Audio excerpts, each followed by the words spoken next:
Can it get any more incredible? Yes? It's all incredible. It's all wonderful. You know, the people who are on this stage are for the most part, they're hand-picked. All the trainers have been hand-picked by me.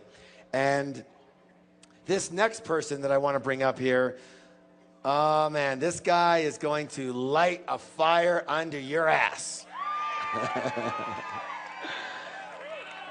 This guy can resonate, all right? He can bring the house, all of it.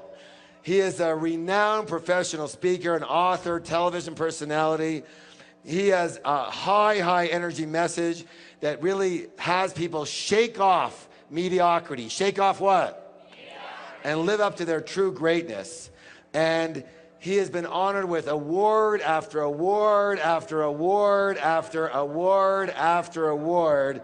And he's been touted as one of the world's top 5 speakers by Toastmasters International in all time. Good or good? He was actually awarded an Emmy for one of his recorded speech presentations, and he's become a leading fundraiser with PBS. With who? He is, I said, internationally recognized. He has got successful books all over the place. And one of his books is called Live Your Dreams. His newly released book is called It's Not Over Until You Win. This is a treat. This is the magnificence of none other than Mr. Les Brown.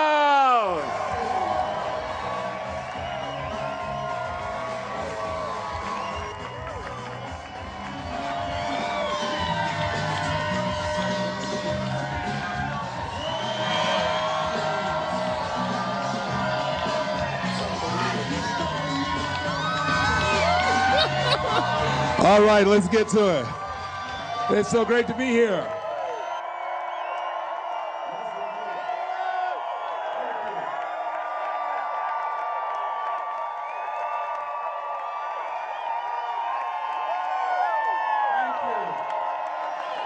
Well, let's get to work. All right, thank you. Let's get to work. You are beautiful. I'm so excited to be here. I'm very honored to be invited here by a man that I consider an icon when it comes to personal empowerment, a man who is truly a Renaissance man who's ahead of his time, and having the vision and the dream to create a Woodstock of the mind. He's making history. T. Harv Eker, let's give him a round of applause. Let's give it to him. Thank you so very much. Yes. And I consider him a personal coach, an example of what we all can be when we make up our minds of living from our greatness as opposed to our fears. How many of you have some major goals you'd like to achieve? Raise your hands, please. Very good. I like to ask that question. There's no saying that says, if you aim at nothing in life, you hit nothing dead on the head. I've been looking at my life and reflecting on my life because 10 years ago I was diagnosed with prostate cancer. I stand before you because of God's grace and mercy and faith, and knowing that as we work together, as we believe in the possibilities of the fact that healing takes place first within, then without, the possibility is unlimited of what we can do. I'm going to do a national tour called You Are More Powerful Than Cancer. One of the things I think doctors should never tell anyone they're terminally ill. I think what they should say is that my knowledge and ability to help you has terminated.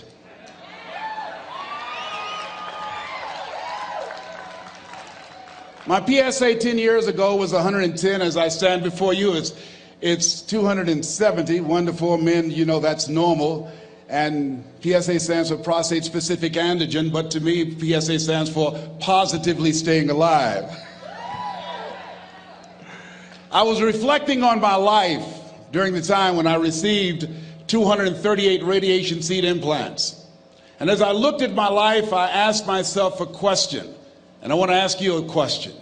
How many of you know if you had your life to live over again, you could have done more than what you've done thus far? Raise your hands, please. Now, that proves the point of what we do, what we accomplish, what we produce in life is only a tip of the iceberg of what's possible for us. I want you to think about some major goal that gives your life a sense of meaning right now. And as you're thinking about that, I want you to shake someone's hand on your right and your left and around you. Look them in the eyes and say with conviction, you have something special. Do that quickly now, please. Tell them you have something special. Yes. So now, I want you to join me right now. I want you to think about some major goal that you'd like to achieve. Something that gives your life a sense of meaning. Something that will give your life a sense of purpose and direction. My first major goal was to buy my mother a home. That was important to me. I'm adopted.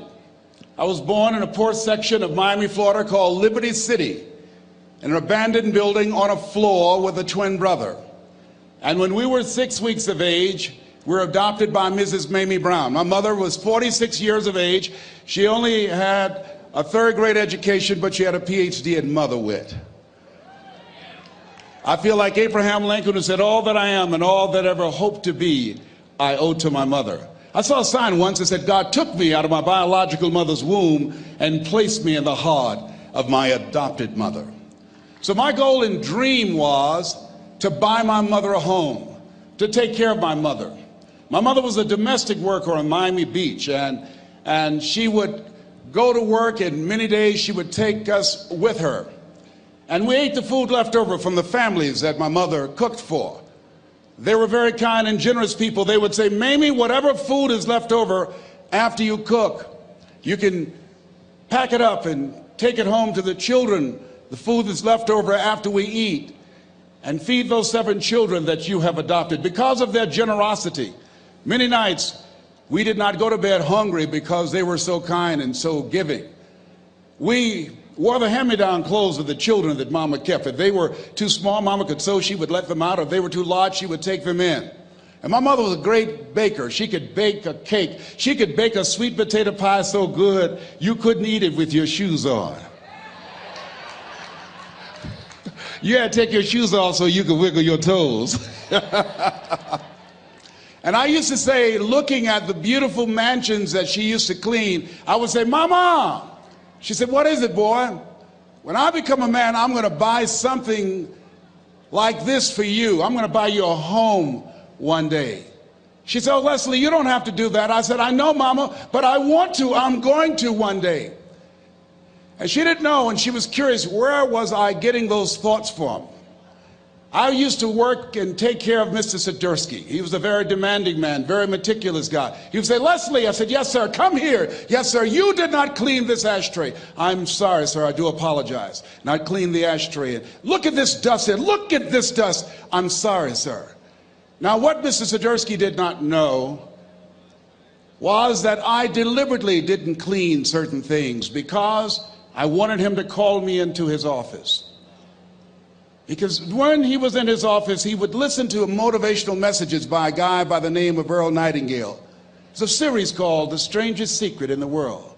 We become what we think about.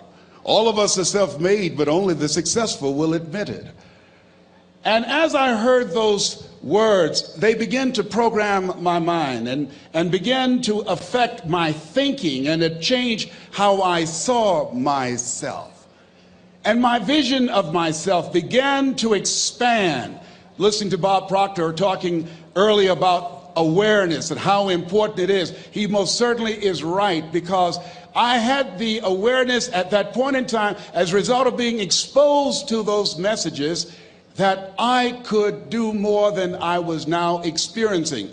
Even since I've been associated with working with Peak Potential, my level of awareness has expanded. Robert Riopel and Roxanne and Gail Kingsley, it began to expand all of the people that I've interacted with. Life is about expansion. Robert Schuller said success is never ending. And I want you to think about some goal that will give your life a sense of meaning and value.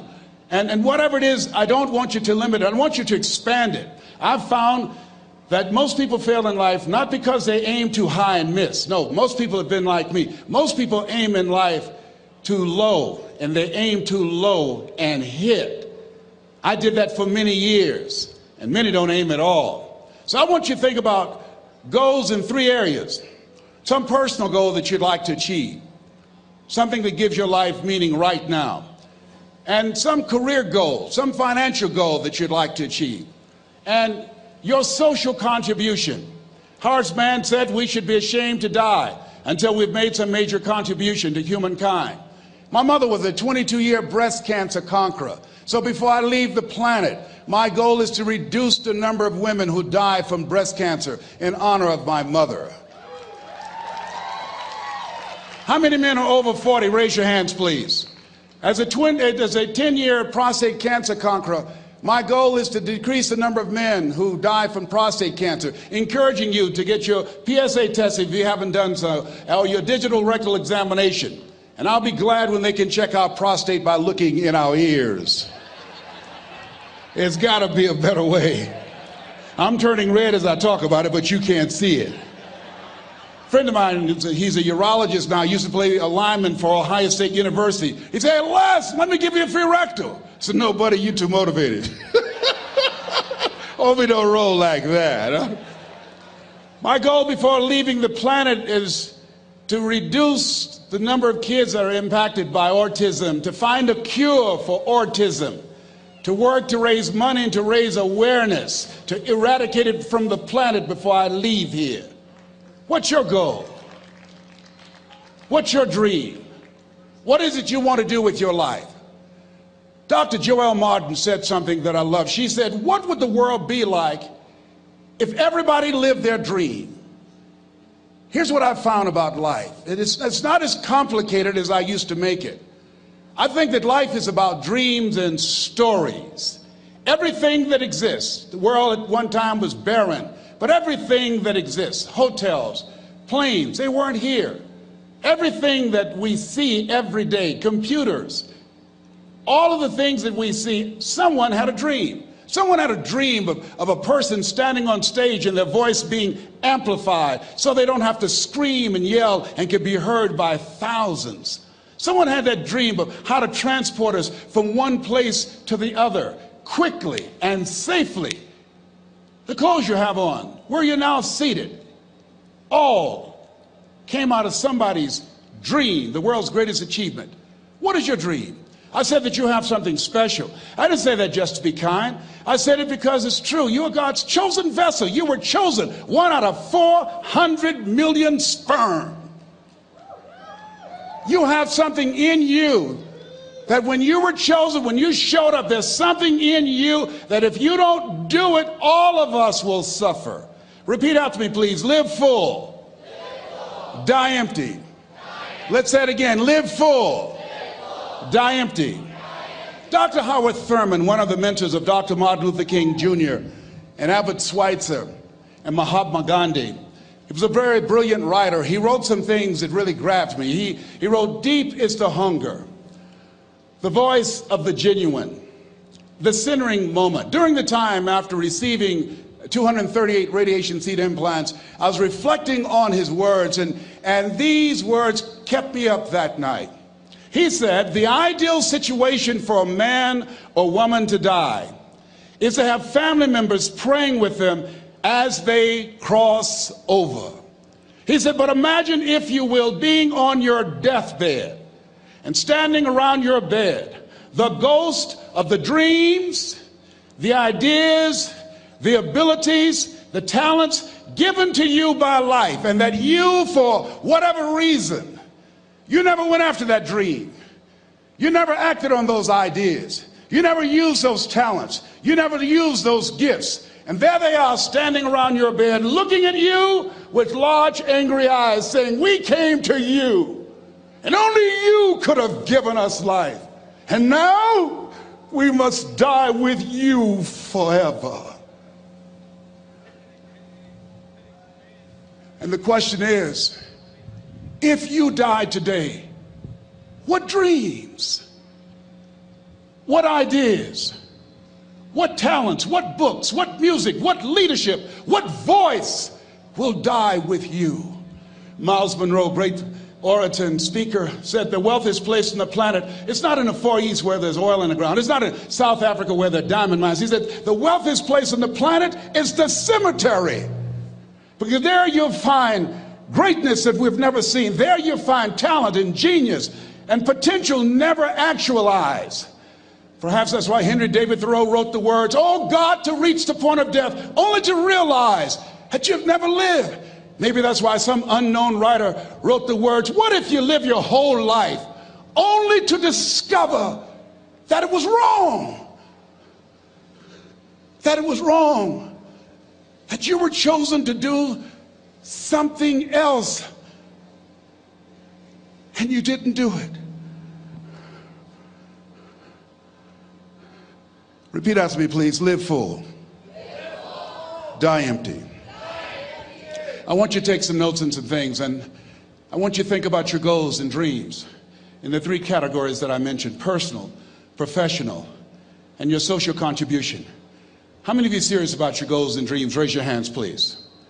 Thank you very much. How many of you don't want to take your dreams to your grave with you? Raise your hands, please. Very good. Shake someone's hand on your right and left. Look them in the eyes and say, "Get out of your head and step into your greatness." Do that right now, please. Say, "Get out of your head and step into your greatness."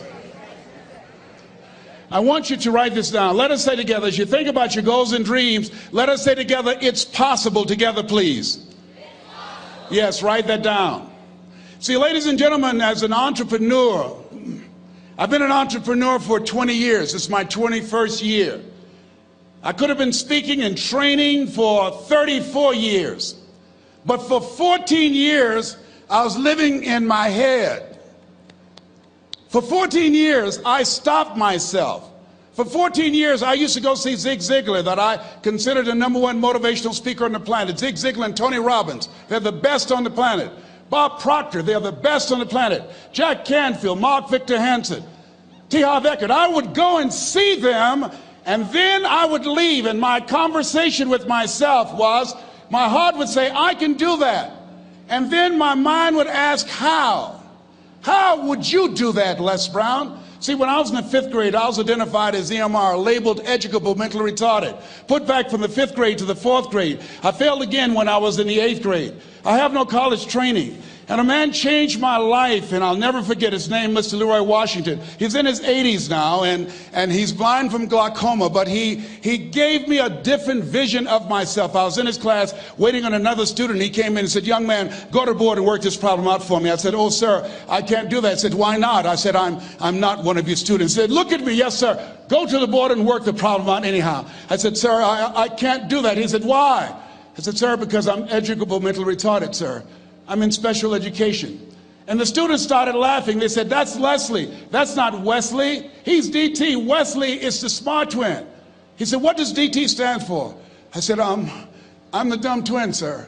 And as the students laughed at me, he came from behind his desk, he looked at me and he said, "Don't you ever say that again. Someone's opinion of you does not have to become your reality."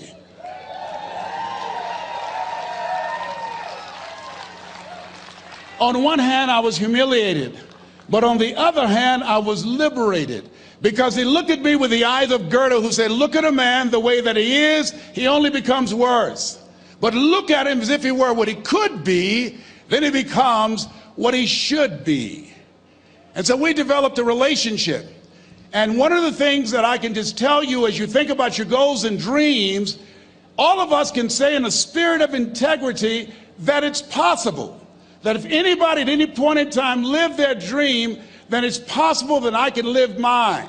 And what I did was, I made a mistake. I looked at my goals and dreams, and my mind said, "How will you do that?" I went from my heart to my mind, and I stayed up there for 14 years.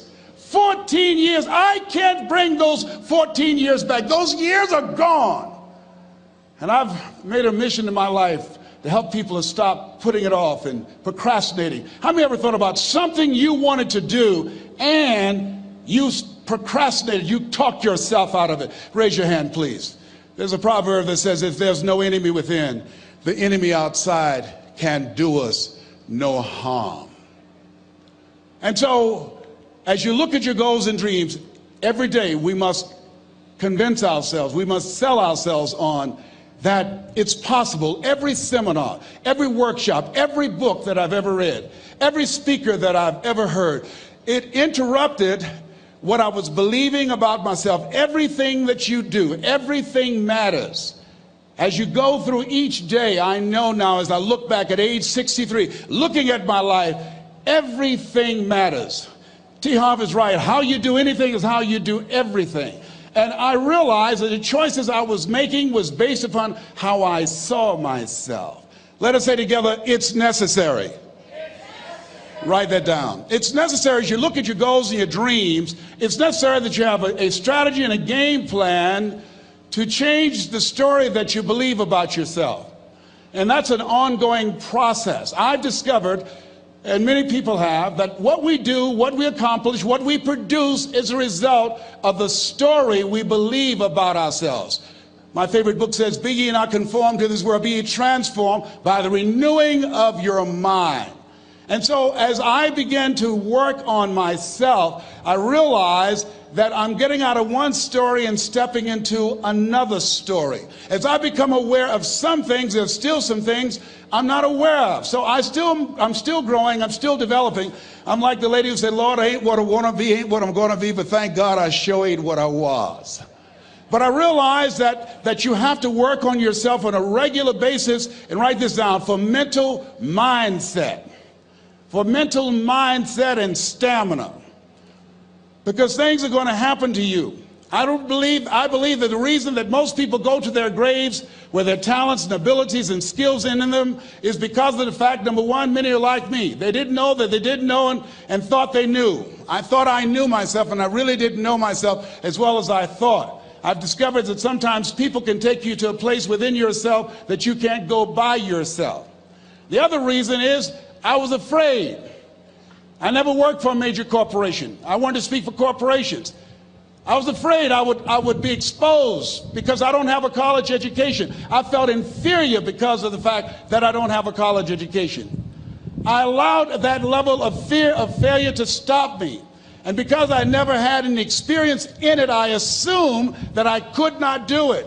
I was paralyzing myself by believing and assuming the limited part of myself as opposed to believing that I had something special.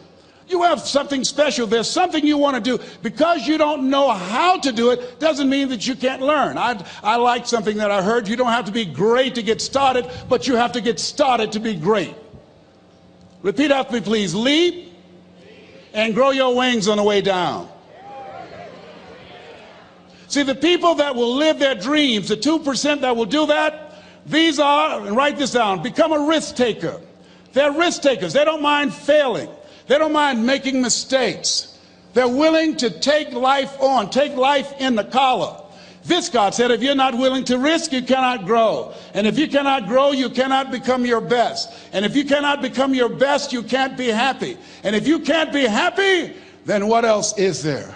I like what Helen Keller said. She said, life is short and unpredictable. Eat the dessert first. Here's something else. Write this down. Make it important to become financially independent. You know, people say money won't make you happy, but everybody want to find out for themselves. A friend of mine named Rita Davenport said, money's not important, but it's right up there with oxygen. And let me tell you something, fellas, even if you're as homeless as I am, you got some money, some women will find something cute on you. Oh, he's got eyelashes like Tom Cruise. He's got to walk like Denzel Washington, you know. I used to be so broke I'd walk past a bank and trip the alarm. Creditors would call the house and my children would answer the phone and say, my daddy say he's not home. Repeat after me, please. I'll never be broke again. Never, never, never. Yeah, see, ladies and gentlemen, it makes a difference. The only time I really appreciated having money was when my mother became ill. I was a state legislator in Columbus, Ohio from the 29th House District, Whitehall in the Upper Linden area. And my brother called me and said, Leslie, yes, Mama's been sick and we're going to put her in a nursing home. I said, wait a minute, Wesley, we can't do that. Get Margaret Ann on the phone. She's on the phone. Get Linda and Leonard. They're all here, Leslie. Listen to me. Mama used to work in a nursing home. She said she never wanted to go into one. I promised her when I was 10 that I would take care of her. We would do whatever was necessary to take care of her. He said, we knew you would feel like that. And this is why we did such a thorough job interviewing the various nursing homes. And we have found the one that's ideal, and Mama would love them. I said, hold it, just a minute. She didn't clean their behinds. She took care of us. See, I had a problem. I couldn't understand how one woman, third grade education, 46, domestic worker on Miami Beach, can raise 7 children who couldn't take care of themselves, but 7 children couldn't take care of one woman. I had a problem with that. I had a problem with that. So I resigned from the Ohio legislature and I went back to Miami to take care of Mama. And I'll never forget taking her to Jackson Memorial Hospital. And when we went in, the receptionist said, as she looked at my mother, looked at me, she didn't say, how you doing? Are you uncomfortable? Are you in any pain? My mother at that time, she was in her 70s. The lady just said, what kind of insurance do you have? And I stepped forward and I said, she has Les Brown Unlimited. Give my mother what she needs. I can write a check for her.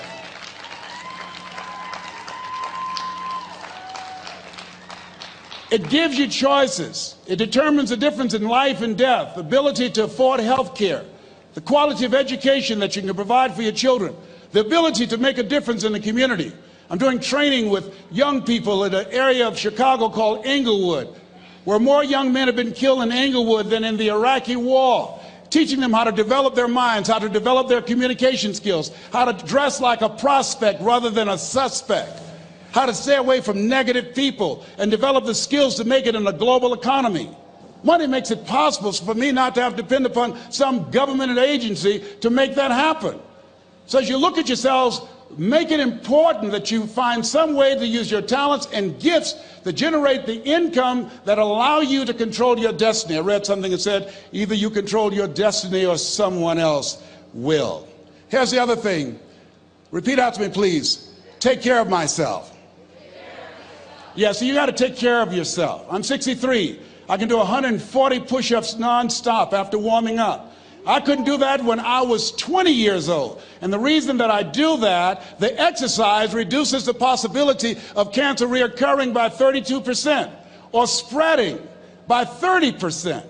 It helps to reverse the aging process and keeps you younger, keeps your mind sharper, and allow me to take care of my temple so I can continue to do my work, so that you can continue to do the good work that you were sent here to do. So you got to make it important to take care of yourself. Put that at the top of the list, because you can't do well and can't do good work if you don't feel good. We don't want to be like the man who said, if I'd known I'd live this long, I'd have taken better care of myself. Here's something else. Repeat after me, please. OQP.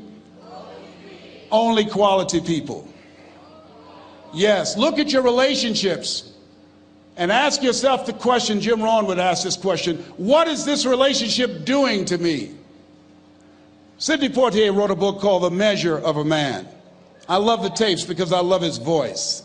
He said, when you go for a walk with someone, something happens without being spoken. He said, either you adjust to their pace or they adjust to your pace. Whose pace have you adjusted to? MIT did a study, and the study indicated that you earned within $2,000 to $3,000 of your closest friends and associates earn. Who's impacting you? Who's in your ear? What influence do they have on you? Dr. Dennis Kimbrough said, if you're the smartest one in your group, you need to get a new group. So practice the principle of OQP, only quality people. And somebody's saying, Les, can I change them? No, it's a full-time job changing yourself. Some people are so negative, they'll walk into a dark room and begin to develop.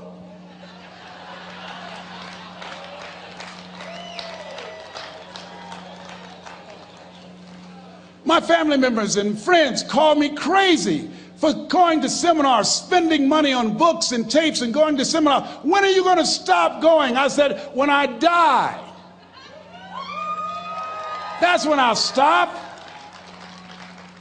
When does a man or woman die? When their dreams die.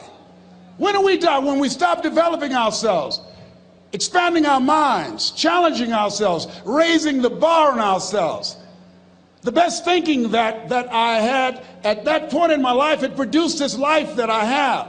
I need some help. I'm where Einstein was. He said, the thinking that has brought me this far has created some problems that this thinking can't solve. I applaud you for investing in yourself, for coming here, flying thousands of miles, investing money in yourself. I can tell you, based upon my own experience, you have something special. You have greatness within you. What you're doing is different. You represent only 2% of the planet. One great American said, I choose not to be a common man. It's my right to be uncommon if I can. I seek opportunity, not security. I do not wish to be a kept citizen, humbled and dulled by having the state look after me. I want to take the calculated risk, to dream and to build, to fail and to succeed. I refuse to live from hand to mouth. I prefer the challenges of life to the guaranteed existence, the thrill of fulfillment to the still calm of utopia. I will never cower before the master, nor bend to any threat. It's my heritage to stand erect, proud and unafraid, to face the world boldly and say, this I have done. That's what it means to be a part of peak potentials. Your unquenching desire, an uncommon desire to manifest your greatness. Give yourselves a round of applause.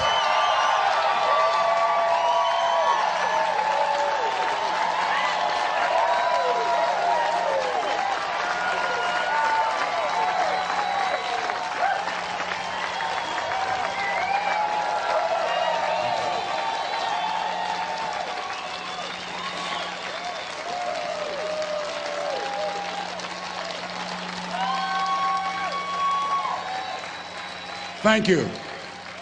The other thing is, you look at your goals and look at your dreams. Repeat out to me, please. I will fail my way to success. Yes, part of the reason why we have to continue to work on ourselves and surround ourselves with quality people is because you're going to have a lot of failures. You're going to have a lot of disappointments. Maya Angelou said, and it's true, I found it in my case, that most people go so far in life and then they park. They stop dead in their tracks. Why? Because they take some hits.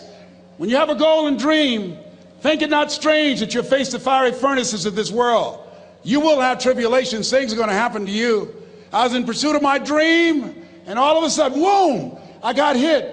A person that I thought I would be with for the rest of my life, I thought was my soulmate. I went through a divorce. I was embarrassed. I was humiliated. How can I teach people how to live their dreams? And I wasn't able to make my marriage work. I questioned myself. I took another hit. My mother was diagnosed with breast cancer. Then I was diagnosed with prostate cancer. Then my best friend from the second grade, Alexander Wims, he was diagnosed with cancer of the liver. I took a hit, and life staggered me, and I parked. And I didn't turn on my emergency lights because I didn't want to call attention to myself. I didn't want anybody to come and say, hey, do you need a jump? No, I don't need a jump.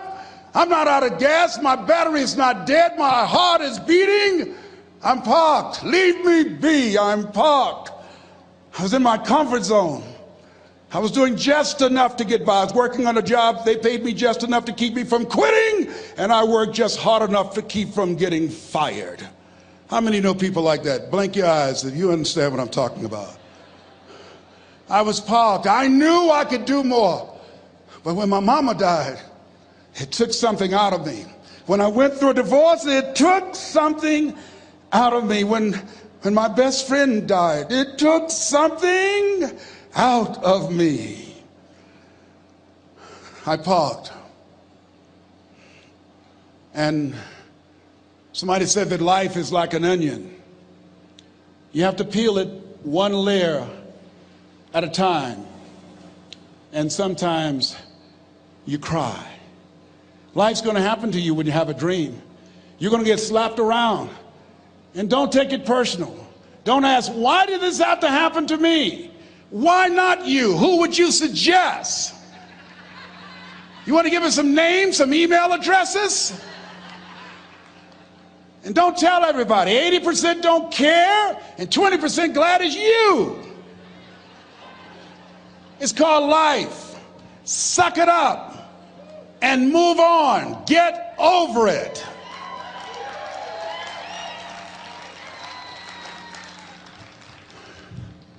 It happens to everybody. Here's the other thing: as you look at your goals and look at your dreams, when you're going through some stuff, repeat out to me, please. When things go wrong, don't go with them. Yes, write that down. When things go wrong, don't go with them. When you're working on a business deal, you're counting on some money. Someone said you will get the loan, and it falls through. You have an event, and the people that you thought would be there and support you, they don't come through. Or someone turns against you, or you get ripped off. It's going to happen to you. Happened to me. Someone stole all my products. My database, over 180,000 names and addresses. It's not personal. It's going to happen to everybody. It does. 8 out of 10 millionaires have been financially bankrupt. Walt Disney had he filed bankruptcy 7 times and had 2 nervous breakdowns. It's called life. But I got a saying: when life knocks you down, try and land on your back, because if you can look up, you can get up. You've got the power in you to do that. You've got something special. You've got comeback power. Here's the other thing. Let us say together, it's possible. It's necessary. It's me. Yes, write that down. It's me. Take ownership for your life. Nobody can live your dream for you but you. Nobody's going to take care of your business like you. Stop coming up with excuses. Don't give yourself permission to continue to live a small life. You can't fit a big dream into a small life. Give yourself permission to go for it, to test yourself, to challenge yourself, to live full.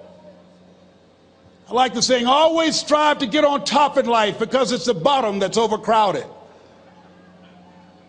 The reason you're here is because there's something in you that says, I can do more. This just can't be it. There's something in you. There's a calling on your life. There's something in your heart that caused you to get dressed and spend the money to go to seminar after seminar and listen to message after message and speaker after speaker. Because there's something in you that tells you this is not it for you. You have not peaked here. There's more in you that you are expressing. Eye has not seen, ear has not heard, nor has entered the heart of mankind what's in store for you if you challenge yourself, if you persist and persevere, if you take ownership for your life. George Bernard Shaw said the people that make it in this life, they look around for the circumstances that they want, and if they can't find them, they create them. Create what you want. You have the power in you to do more than you can ever begin to imagine, to control your destiny, to make a difference in our children, to make a difference on the planet, to make an impact. Let us say together, it's me. And let us say together, it's hard. Say it like you know it. Say, it's hard. Ladies and gentlemen, it's hard. There are people who have seen their retirements taken away from them by the corporations that they work for. They were within 2 or 3 years of retiring, and they had it taken from them. The number 1 entrepreneurs in this country now are senior citizens. The number 1 employer, number 2, McDonald's and Walmart. And there's nothing wrong with those jobs. I guarantee you those people did not have a plan to end up living their lives at the end of life with those types of jobs. And they didn't have a plan like you have, and while you're investing in yourself, not to. And it's hard. There are people making choices between purchasing prescription drugs or paying for gas or a mortgage note. It's hard when you're working on a job for 20 years, 30 years, give them some good years, and then they come in and tell you, we've downsized. In other words, you're fired. And then you have to start all over again. How many of you know it's hard? Raise your hands, please. It's hard. And it's not fair. One of the things I like about T. Harv is he talks about work and investing in yourself. It's not fair when people are going up against that kind of stuff to tell them just think positive and be enthusiastic and everything will work out all right. Ain't that kind of party. It's hard. Life will put some knots on your head. I bought my first home for my mother. I was rushing, didn't know what I was doing, and I bought a home that had a lien against it. And they called me, Mr. Brown, yes, there's a lien against your property. We need $55,000 if you're going to stay there. Wait a minute, sir. I just bought this home. The guy told me there were no liens against it. I'm not the one that owe you the money. You should have checked that out, Mr. Brown. Come on. I called my attorney. We followed up. Yes, Les, there's a lien against the property. But he told me there were no liens. He lied, obviously. Oh, my God. He told me he wanted to help me because he admired the fact that I was buying this home for my mother and that he was adopted, and he identified with me. Les, he suckered you. He played you, man. So what? Well, would they take payment arrangements? What about $5,000 a month? They want all the money, Les. They want all the money, or you're going to have to get out. The house is going up for sheriff's sale. Do you have it? No, I don't have it. Can they give me some time? Tell them to give me 3 months, please. Give me 3 months. My mother's in her 70s, man. She has a bad heart. Don't do this to me. This is my dream. Don't do this, man. Please, let me talk to them. Les, I'm talking to their attorney. They don't want to talk to you. I've got to talk to the attorneys. Do you have the money? No. Will they give me 3 months? No. What about 2 months? No, Les. They want the money in 7 days. Oh, my God. Let me call you back. I'm not sure. And I walked the floors thinking, God, how could this happen to me? I got to figure this out, huh? I got to figure this out. And it seemed like the days are just ticking off, ticking off. Thursday, I had to call them and let them know. They called me, Les, do you have the money? No, I don't. Friday, you have to leave. The sheriff will be there. You're going to have to leave, Les. They're going to take my house. What about my down payment? You lost it, Les. You lost it. Okay. I got to go. Yes. I prayed, Lord, please, if you show me that you're real, if you're really real, you think Paul worked for you, you haven't seen anything. Don't let me lose this house and watch what I'll do for you.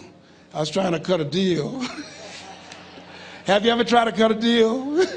It's amazing how spiritual you get when you get in trouble. You know what I mean? When I was diagnosed with prostate cancer, I was going to bed with the Bible and the Holy Quran and Science of Mind and Joel Goldsmith, everything I could find. I was praying to Jesus, Yahweh, Melchizedek, everybody. I was calling on everybody. It's amazing. And here I was walking the floor at 3 o'clock in the morning, and I had to go and wake my mother up. I got on my knees and I said, Mama, I need you to wake up. She said, what's wrong, Leslie? I can hear you walking back and forth. I'm not asleep, son. I said, there's something I need to tell you. She said, your eyes are red. Why are your eyes red? Because I feel so stupid now. Why? We got to move tomorrow. Why, Leslie? There's a lien against the property and they want $55,000 and I don't have it. And we're going to be set out tomorrow. We have to go back to Liberty City. So she said, it's okay. I don't like this house anyhow. I said, why? She said, because of my arthritic knees. It hurts my knees when I go up the steps. I said, and why didn't you tell me? Because you were so happy. I just said it because you were happy. I'll live in a shack with you, boy. I love you. It's not the house. I love you. I love all my children. I said, thank you, Mama. Thank you.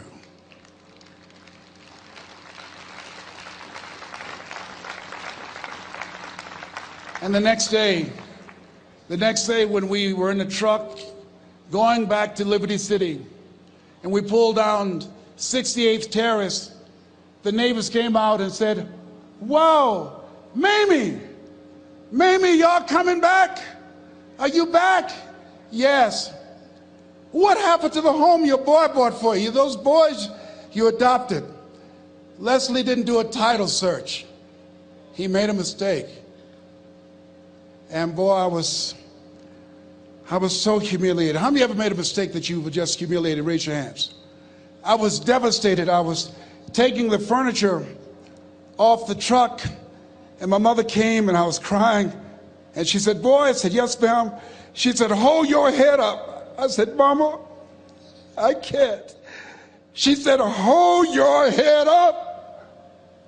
I said, why? Look what I've done. She said, it's okay. It's okay. You are going to make a lot of mistakes in life, young man.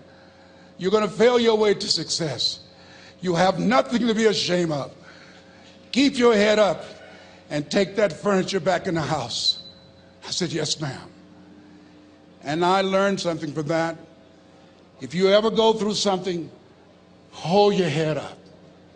If you ever make a mistake, hold your head up. If you ever do something that everything goes wrong, life catch you on the blind side, hold your head up. It's not over. Goethe said, that which does not kill you will make you stronger. Hold your head up. Shake someone's hand on your right and left and say, hold your head up.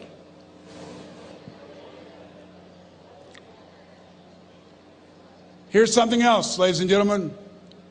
Repeat after me, please. You got to be hungry. Everybody together, you got to be hungry. I'll never forget Mr. Washington said, Mr. Brown, yes, sir. What do you want to do with your life, young man?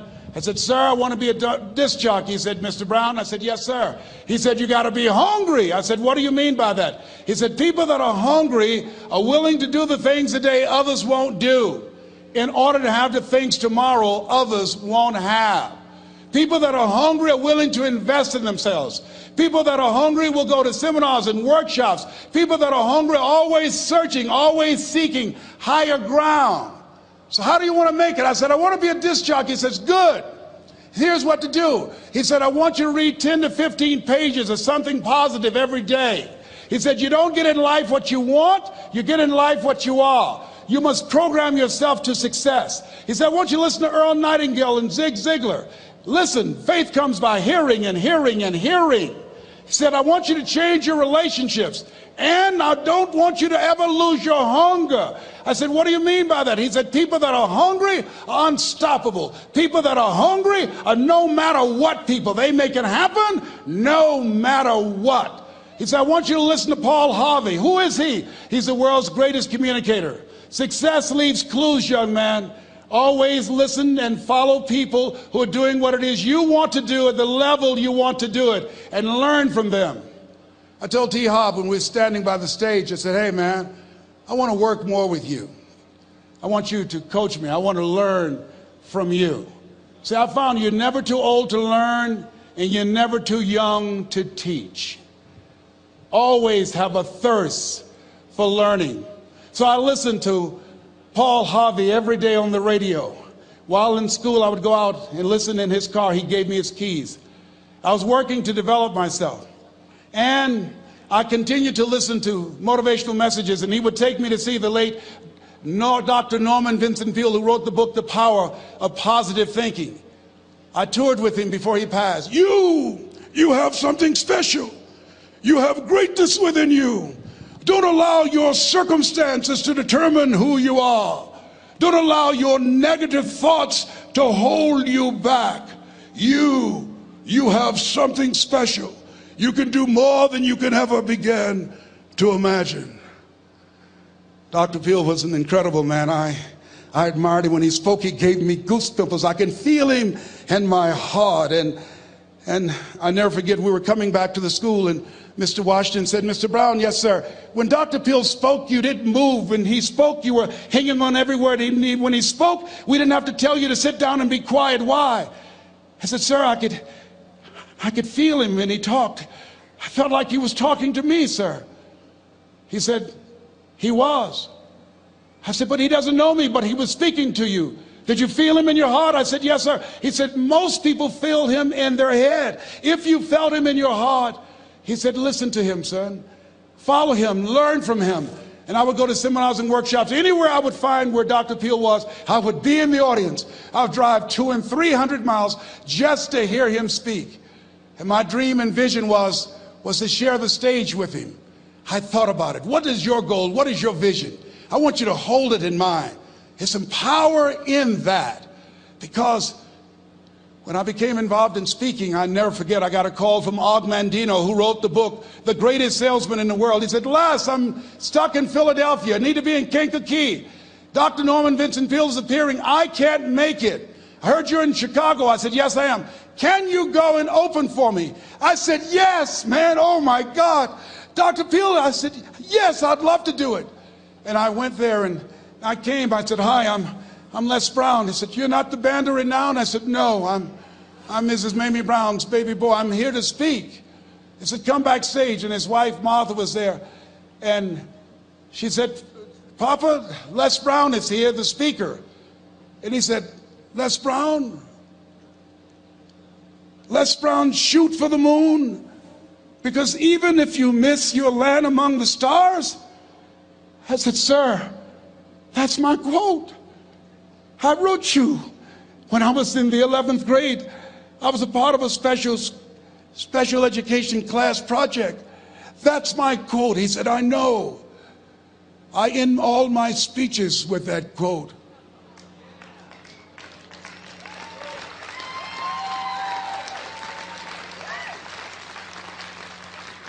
And Dr. Peale had a great sense of humor. A young man was backstage, and I had so many questions to ask him, and my mind froze up, and the young guy said, Dr. Peale, how old are you? And he was up in age. He said, Sonny, I'm 92. The young man looked at him and said, I don't know if I want to live to get 92. He said, that's because you've never been 91. So I did the things that Mr. Washington suggested. I listened to motivational tapes on a regular basis. I would go to seminars and workshops whenever Zig Ziglar and Dr. Dennis Waitley and Jim Rohn would come to town. And I said, sir, what do you want me to do now? He said, Mr. Brown, I've given you everything that I can give you. He said, develop your mind, put your money where your mouth is, continue to learn how to be an effective communicator, because once you open your mouth, you tell the world who you are. And always surround yourself with OQP, only quality people. So I went to apply for a job on Miami Beach. WMBM radio station. Milton Butterball Smith was the program director. Hello, Mr. Butterball. How are you, sir? My name is Les Brown, sir. I'd like to be a disc jockey. He said, young man, you have any journalism in your background? I said, oh, no, sir, I don't. You have any experience in broadcasting? I said, no, sir, but I practice all the time, sir. Let me audition for you, sir. Let me show you how good I am. All I need is a shot, sir. He says, no, we don't have any job for you. How many ever been rejected? Raise your hands, please. I was devastated. I went back and I told Mr. Washington, I said, Mr. Washington, they said no. He said, don't take it personally. Most people are so negative, they have to say no 7 times before they say yes. He said, you got to be hungry. Know your vitamin. Go back again.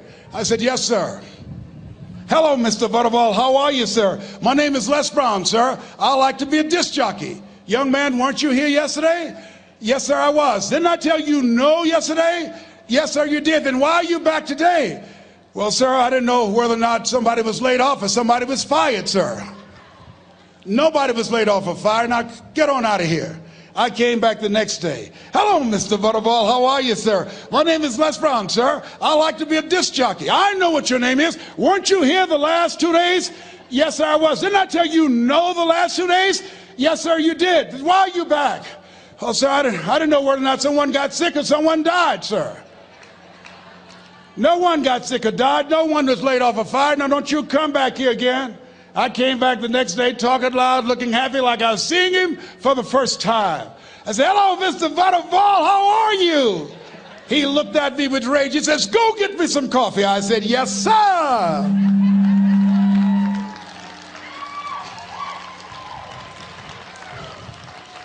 My favorite book says the greatest among you will be your servant. How many of you are serious about your goals and dreams? Raise your hands. Very good. Write this down. Provide more service than you get paid for. Provide more service than you get paid for. I go to a lot of seminars and workshops. And one of the things I know about T. Harv Eker, when I was sitting in the class with Robert Ruppel and all of the other presenters, they hold themselves to high standards, and they provide more information than anybody else in the industry, bar none. They hold nothing back because their commitment is for your success. And when you hold yourself to high standards, write this down, impact drives income. That's why you're here. Because the training, the seminars, been making a difference in your life. If there did not have impact, 200 or 300 people would be here, if that amount.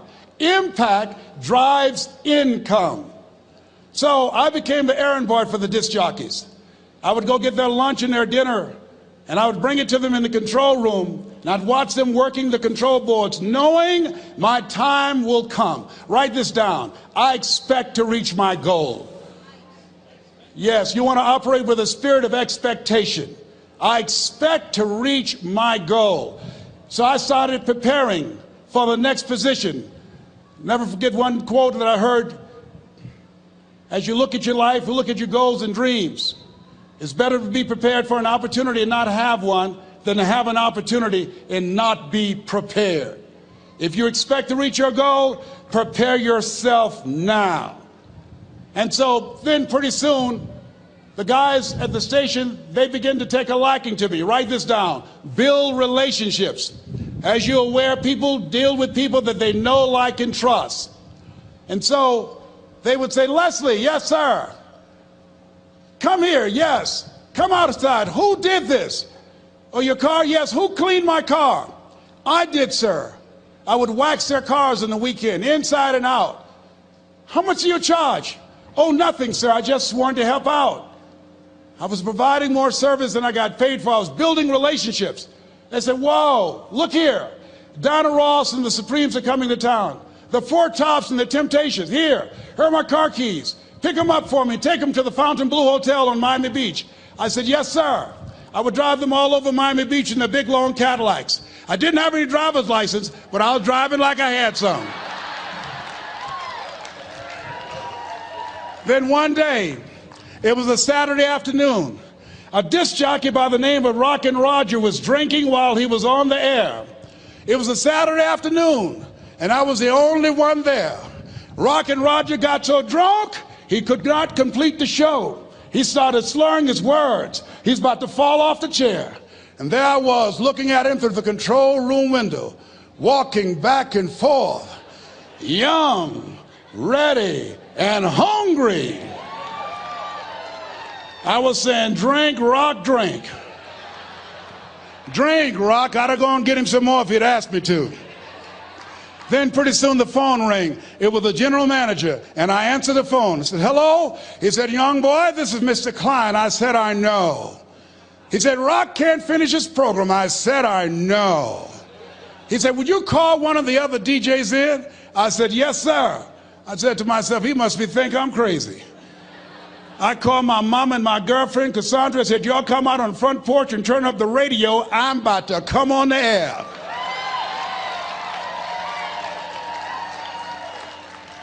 I waited for about 20 minutes, and I called him back.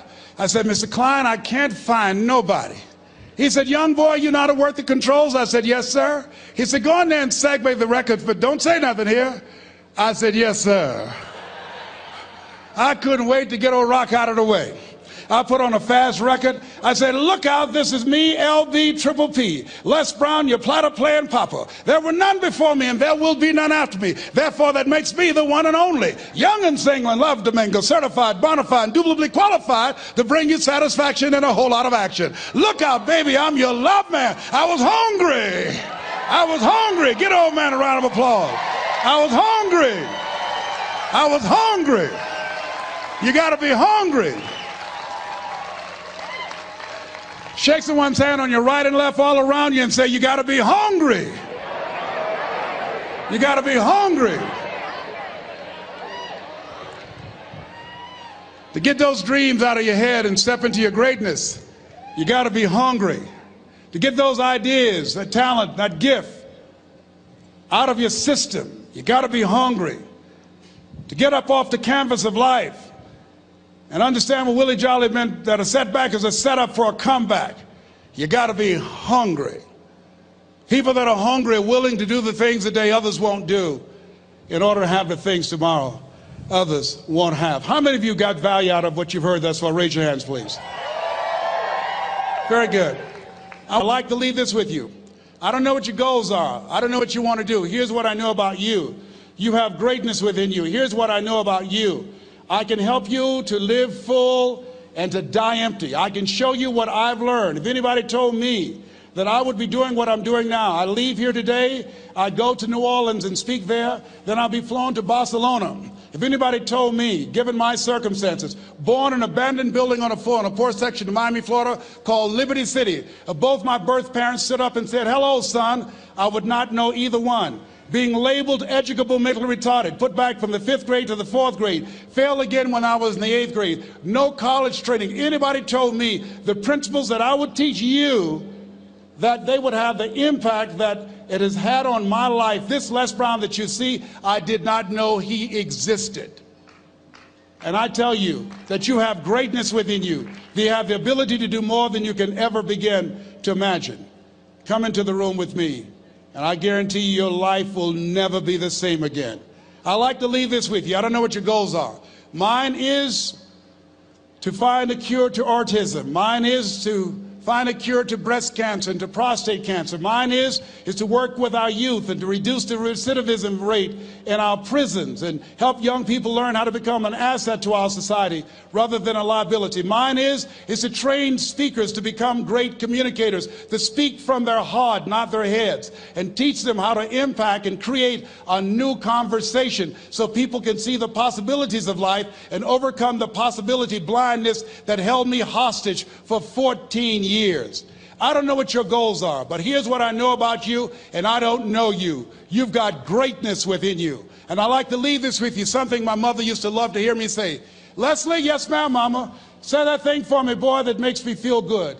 I dedicate this to you, to the greatness in you, and to the dream that you showed up on the planet to produce. And it's simply this: if you want a thing bad enough to go out and fight for it, to work day and night for it, to give up your time, your peace, and your sleep for it, if all that you dream and scheme is about it, and life seems useless and worthless without it, and if you gladly sweat for it and fret for it and plan for it, and lose all your terror of the opposition for it, and if you simply go after that thing that you want with all of your capacity, strength and sagacity, faith, hope and confidence, and stern pertinacity, if neither cold poverty, famish or gulch, sickness or pain or body and brain can keep you away from the thing that you want, if dogged and grim you besiege and beset it, with the help of God you'll get it. God bless you. God bless your dream. God bless Peak Potentials. God bless America. Thank you very much.